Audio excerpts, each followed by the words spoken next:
Hello students, welcome back to your physics class. This is your physics teacher. Hope you all are good. In the previous video you have learned about shadows and the two parts of the shadow, that are umbra and penumbra regions, and we are discussing about the shadow formation by the extended source of light. The first case we have done, in which the source of light is smaller than the object. Now today we will discuss about the shadow formation when the source of light is bigger than the object.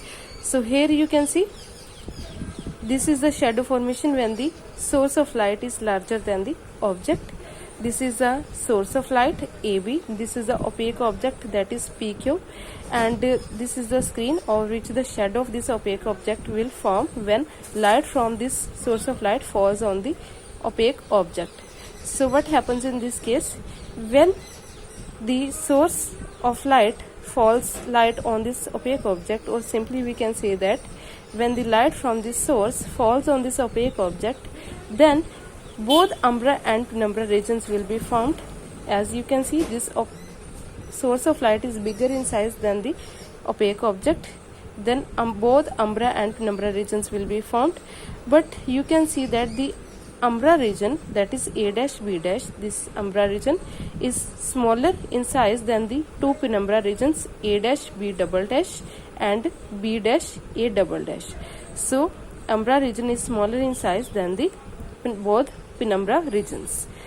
Now we will discuss about the effects on the shadow or the effects on the umbra and penumbra regions if we move any of the three.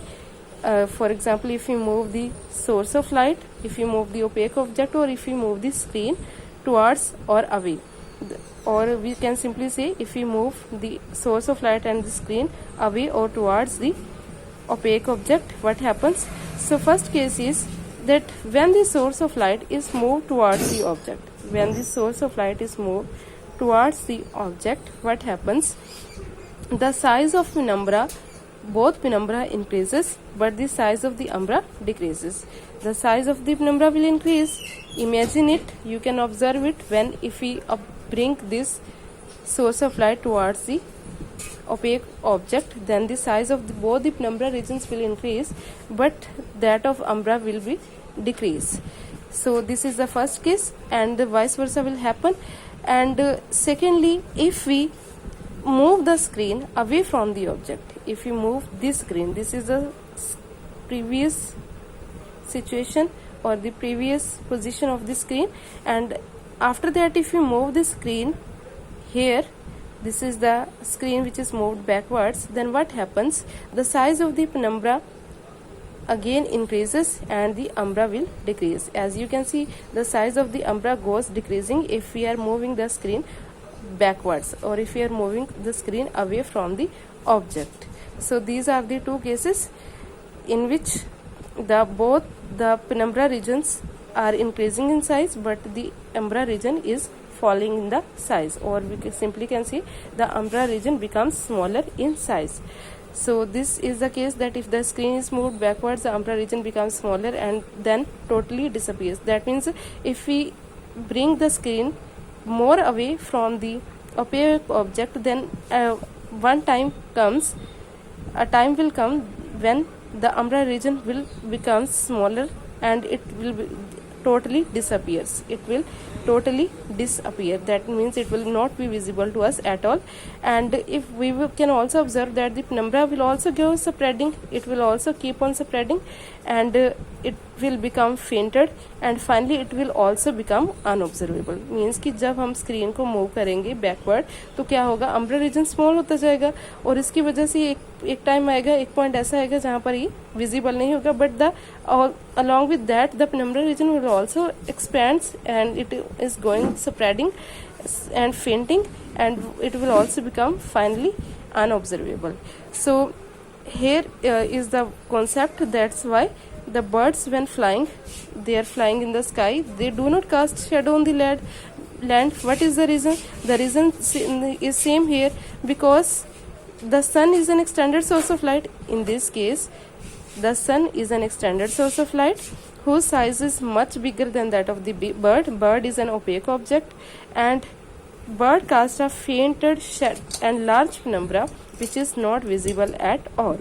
So that's why the shadow of the birds is not visible on the land. It is just due to the fainted and large penumbra. So this is about the shadow formation of when the source of light is bigger than the opaque object in case of extended source of light. Next topic is eclipses. So next we will talk about the eclipses. What are eclipses? Firstly, eclipses are natural phenomena which are occurring based on the concept of shadow. As we all know that these celestial bodies revolve around a fixed point. They revolve around a fixed point. For example, moon revolves around the sun. Moon revolves around the earth and the earth revolves around the sun. So each body revolves in different planes. That means they have the different planes. And during the revolution, certainly the sun and moon and the earth happen to align in the same plane.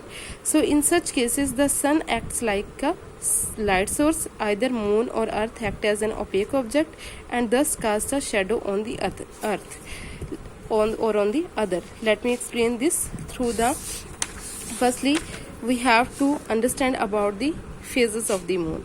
So these are the phases of the moon. This is earth, this is moon, and this is sun. This is the position of moon and this is sun. Yes, the sun will emit its light and the light from sun will fall on this side of the moon. But from this side of the moon, if we see the moon from the earth, then this side of the moon will not be visible to us and it will appear as black side. But this side will be visible because of the sun's light that is falling on the moon from this side. So when it is viewed from the earth, but if it is viewed from the earth, the moon will appear black to us. So that phase of the moon is known as new moon phase, in which the moon appears black to us when we see it from the earth. Then after 2 or 3 days, the position or the phase of moon changes. That phase of the moon is known as waxing crescent. Waxing crescent, why it is called waxing crescent? Because in this phase, what happens that this side of the moon becomes observable. This side of the moon becomes observable and the waxing crescent will be formed. Next, after a week, a first quarter phase will come. So that means when it is viewed from earth, these are the moon phases or the positions of moon when it is viewed from the earth and the sun. And this is from the earth. After a week, when we see the moon, what happens that half of it will be visible and half of it will be not be visible to us. And after 2 or 3 days from the week, waxing gibbous phase will come, in which we can see this portion of the moon from the earth. And after 2 weeks, we are able to see the full moon, because whole of the moon will feel, or it will that means we can see that whole of the light from the sun will fall on the full moon. So that's why this phase is known as full moon phase. And we all know that if it is the position of sun, then the earth revolves around the sun in an elliptical orbit. This is the earth's orbit, in which it is revolving around the sun. And again the moon revolves around the sun in this orbit. Here it is moon. So moon is not revolving just at the center, but it is wobbling up and down around the earth. That means it is just not revolving in a fixed manner, but it is wobbling up and down. So when the sun, earth and the moon come in the same plane, when they happen to come in the same plane, then eclipses are formed. So eclipses are just formed when the shadow of one falls on the surface of the other. So that is known as eclipse. Now let me explain this through the definition. So what I have explained here, that each body revolves in different planes, but during the revolution what happens, at some time the sun, moon and earth align in the same plane, that means they come in the straight lines, and in such cases the sun will act like a light source because sun is the biggest source of light, and either of moon or earth will act as opaque object, and in this case one will cast a shadow over the other. So this process of casting a shadow by these celestial bodies over the other is called an eclipse. What are celestial bodies? Celestial bodies are the heavenly bodies which are present outside the earth's atmosphere, and like sun, moon, star and the other planets, all these are the celestial bodies because these are the very heavenly bodies. So this process of casting a shadow by celestial bodies, or we can say that simply say that when one celestial body casts its shadow over the other celestial body, then that is known as eclipse. So this you can see it is an eclipse. Next is the lunar eclipse. So we can observe two types of eclipses, lunar eclipse and solar eclipse, depending on the positions or the alignment of the sun, moon and earth in the space. So first is the lunar eclipse. What is lunar eclipse?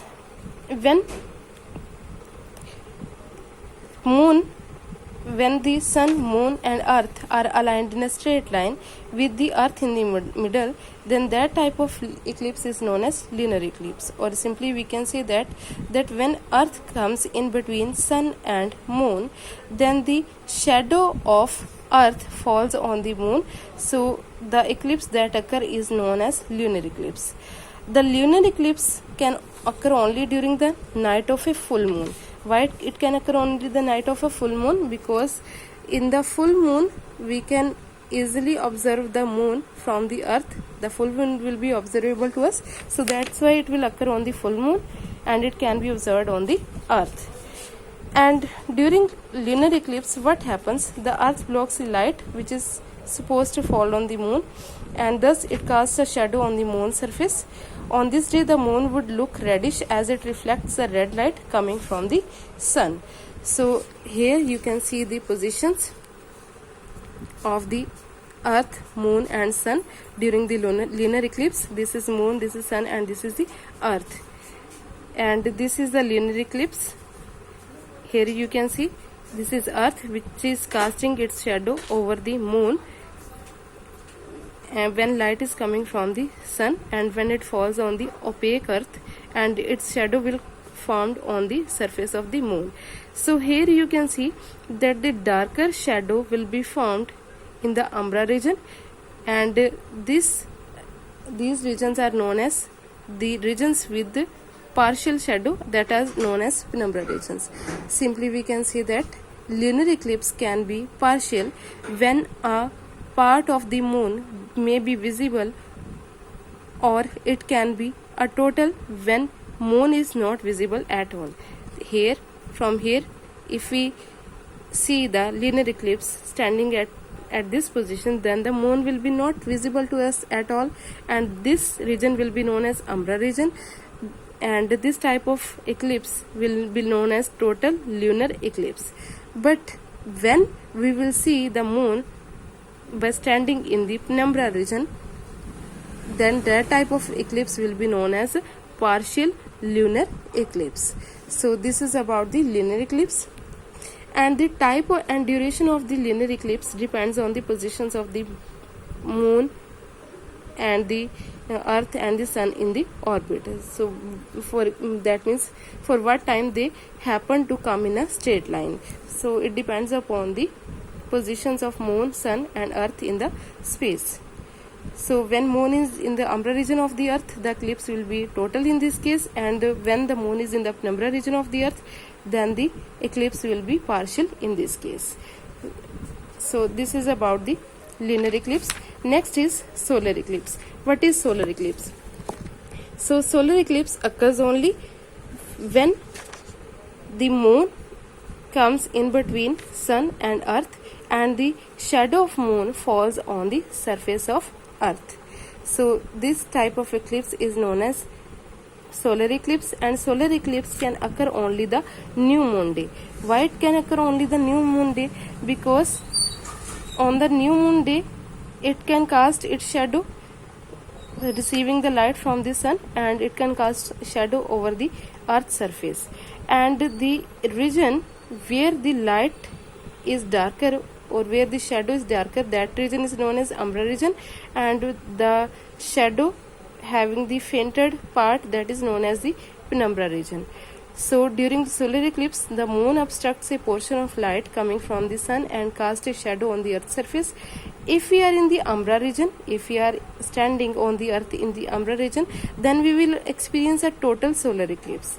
But if we are in the penumbra region, if we are standing on the earth in the penumbra region, then we can view a partial solar eclipse. So this is partial and total solar eclipse. And there is one another type of solar eclipse, that is known as annular solar eclipse. So what is annular solar eclipse?